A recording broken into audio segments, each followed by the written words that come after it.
I respect what he has done and he respects what I have done, but once you're on the ring, you fight.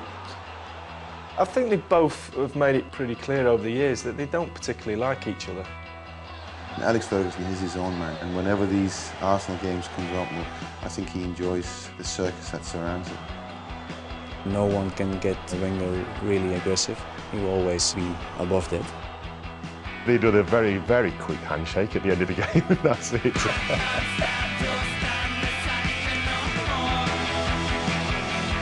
Their rivalries dominated the landscape of English football for nearly a decade. It began in the summer of '96 with the arrival of an unknown Frenchman. He changed everything. He changed the way we trained, the way we ate, and then the way that we played as well. If you go back in time and look at what Alex Ferguson's done, he always likes to be challenged.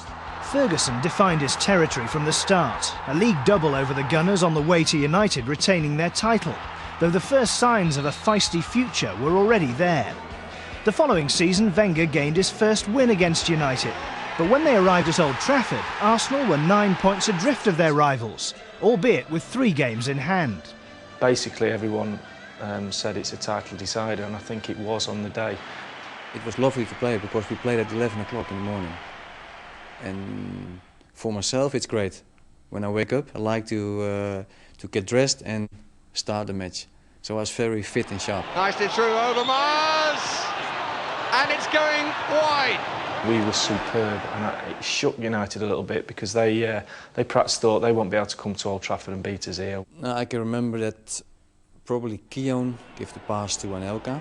And I knew already that he is a good jumper, Anelka, so I went behind that, take control, and I shoot it between the legs. And Overmars scores!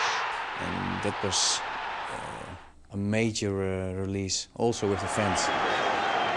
It was bad losing to Arsenal, losing at Old Trafford in particular. It's never a good thing. Arsenal have the victory. The gap is closed. That game for Wenger was a real milestone in his battles against Alex Ferguson, and he sort of came to the front and said, "This is my team, you've got to beat me now." You saw that guy with the black leather jacket and the black hair screaming with the hands up. That feeling we had also in the team, like we couldn't lose. And so it proved, as a dozen straight wins took the Gunners to a league and cup double, a triumph for the new boss.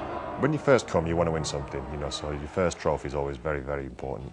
But to win the double with Arsenal, it hadn't been achieved since '71. The rivalry was intensifying, culminating in an unforgettable night at Villa Park.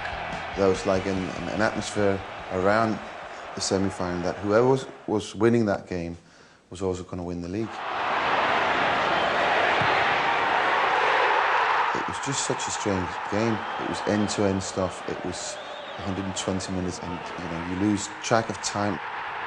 We had the game won. Roy Keane had been sent off.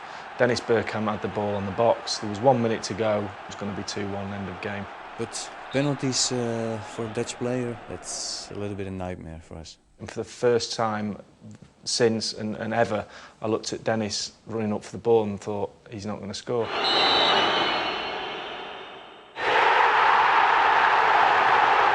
You pick a side, you say, whatever happens, I'm going to go that side. It was a very good save. Well, and maybe that gave us a bit of extra courage again.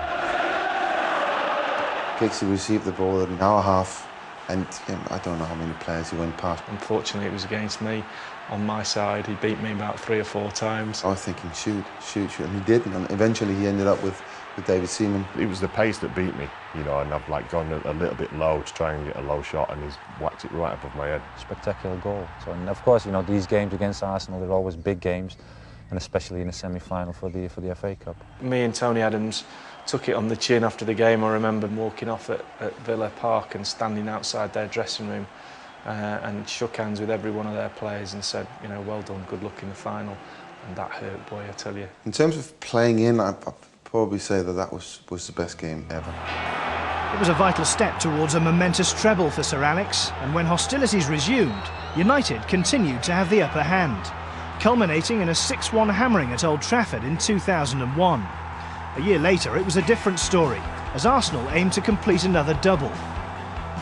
If we won we would win the championship and a draw would be okay and we'd probably win it the following week, but I was so desperate to win it at Old Trafford. You just want to beat them like in their own back garden. It was a bit of a scrappy game, which you know a lot of them are. You know, there's a lot of commitment and some good tackles going in as well, I can remember. Freddie Ljungberg here. Oh, Ljungberg! Good save, but Wilton! Silver Wilton for the double for Arsenal! To win it at Old Trafford was quite poignant for me, and certainly the manager, you know, to actually go into the Lions Den and pinch the title off Sir Alex. I think, again, Mr Wenger took a lot of pleasure in that. To be fair, the Man United fans they stayed and applauded us off, and we went into the dressing room and we had a bit of a mess about in the dressing room. There was no pizza there. But there was no pouring cold water on this rivalry. By now, the fixture was earning a reputation for aggravation. Uh-oh, this is getting nasty again now. Does it come down to the managers? Do they instill it right from the off? No, it's the players. It's the players that they want to win badly. I'm sure they don't like each other. You can see that every game there is a lot of tension. Big teams that compete at the highest level, and that's where all sorts of things come into play. And so, to Pizzagate. We had to stop them before they reached 50 games. A crucial 50 games, so it was important for us to win. Oh, it's a penalty! Mike Riley has pointed to the spot. The moment the ref pointed at this penalty spot, I thought, okay, this is a huge test for myself. It was an important moment in the game. It was a special moment. Rooney square! Rooney! Yes! 49 and out. This year we just lost, too many games and drew too many games. Things change, and that's what football's all about. Ever changing. The precise details of the projectiles thrown in the Old Trafford tunnel remain unclear, but the insults were still flying in February at Highbury. Nothing more in here. Thank you. Another victory for United that night means just one win separates the two clubs in the 28 games since Wenger arrived. But for the first time in those 9 years, neither are Premiership champions. Jose's come in and he's a serious threat to their domination, to Arsenal and Man United's domination of the Premier League. I think it's really good for the game. It's been Arsenal and Man United since the Premiership started. It is nice to have another team in now. It has diffused the situation between Mr Wenger and Mr Ferguson a little bit, but if the two teams are at the top next season, it'll be back full on again. Their era of total domination may be over. Now it's imperative for Ferguson and Wenger to avoid ending the season without silverware. It's been an incredible, fantastic competition between two great clubs.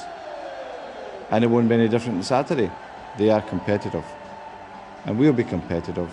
It means a lot to us, and especially this one, because we want to finish on a high. And we have battled hard to get in there, and we want to finish well this cup final.